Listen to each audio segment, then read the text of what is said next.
কি করো? নামাজ কায়েম করো এবং যাকাত আদায় করো। এবং এই যাকাত নামাজ প্রত্যেকের জন্য ফরজ, কিন্তু যাকাত আমার প্রত্যেকের জন্য ফরজ নয়।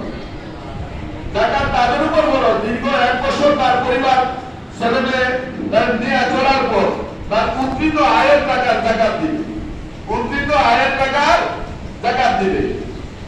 মাত্র 1025 টাকা, মাত্র 1025 টাকা। এভাবে এই হিসাব করে বাৎসরিক আয়ের টাকার প্রতি বছর এভাবে প্রমাণ করে যাতে ছেলে মেয়ে পরিবার পরিজনকে নিয়ে তাদের চলার পর উদ্ধৃত আয়ের টাকার যাকাত দেওয়া যাদের উপর ফরজ হয়েছে, ওই যাকাত যাদের উপর ফরজ হয়েছে ফরজকারী ব্যক্তি যাকাত আদায় করা ফরজ, কিন্তু যাদের উপর ফরজ না তারা যাকাত আদায় করা লাগবে না। যাকাত প্রত্যেকের উপর ফরজ। এই জন্য আল্লাহ বলছেন নামাজ প্রত্যেকের উপর ফরজ, নামাজ প্রত্যেকের উপর ফরজ। কিন্তু সালাত ওয়া যাকাত, এবং যারা নামাজ কায়েম করবে তাদের জন্য আল্লাহ পুরস্কার রাখছে, এবং যারা যাকাত যাদের উপর ফরজ তাদের জন্য আল্লাহ পাক রব্বুল আলামিন কি করেছেন? আল্লাহ পাকের পুরস্কার রাখছেন তাদের জন্য। এখন আমার আল্লাহ রাসূল সাল্লাল্লাহু আলাইহি ওয়াসাল্লাম ফরমান আকিমুস সালাত ওয়া আতুজ যাকাত, প্রথম নামাজ কায়েম করো, তারপর যাদের উপর যাকাত ফরজ যাকাত আদায় করো, এবং যারা নামাজ কায়েম করো তাদের জন্য পুরস্কার রাখছে। কি পুরস্কার রাখছে?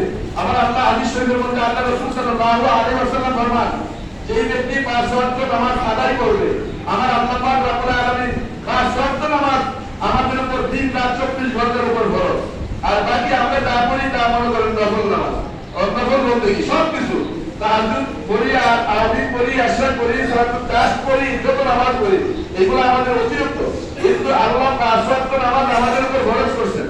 কোন যে আকিমুস সালাতের মধ্যে নামাজ কায়েমের মধ্যে আমার আল্লাহ ফরমান যে 5 ওয়াক্ত নামাজ আদায় করবে আমার আল্লাহ পাক রব্বুল আলামিন তাকে 5টা নিয়ামত এবং 5টা পুরস্কার দান করবে। বলুন সুবহানাল্লাহ।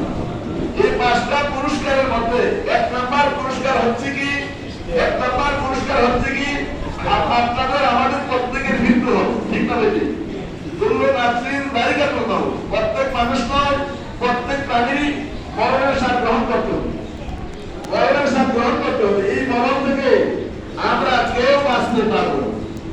তারপরে এই মরণ যে আপনার আমার হবে, আল্লাহ রাসূল সাল্লাল্লাহু আলাইহি ওয়াসাল্লাম ফরমান যে দুনিয়ার জগতে যে আমার বান্দা বান্দি 5 ওয়াক্ত নামাজ আদায় করে গেছেন, 1 নাম্বার তার মৃত্যুর যন্ত্রণা আল্লাহ পাক রব্বুল আলামিন তাকে দিবেন না, মৃত্যুর যন্ত্রণা তার হবে না।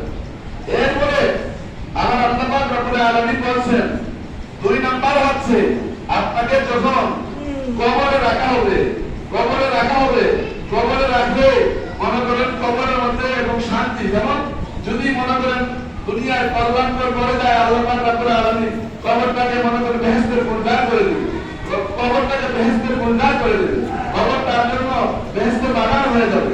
আর যদি আল্লাহ রাসূলের কাজ না করা হয় এটা জাহান্নামের গর্ত হয়ে যাবে। কিন্তু আল্লাহ রাসূল সাল্লাল্লাহু আলাইহি ওয়াসাল্লাম বলেছেন 2 নাম্বার হচ্ছে তার কবরের আযাবটাকে maaf করে দেওয়া হবে। বলুন না সুবহানাল্লাহ। কবরের আযাবটাকে কি করা হবে? maaf করে দেওয়া হবে, কবরের আযাবটাকে maaf করে দেওয়া হবে। তারপরে হচ্ছে কি আপনার আমার প্রত্যেকের 3 নাম্বার মনে করেন আমলনামা। এই 3 নাম্বার হচ্ছে আপনার আমার আমলনামা, যে যতটুকু দুনিয়াতে আমল করেছি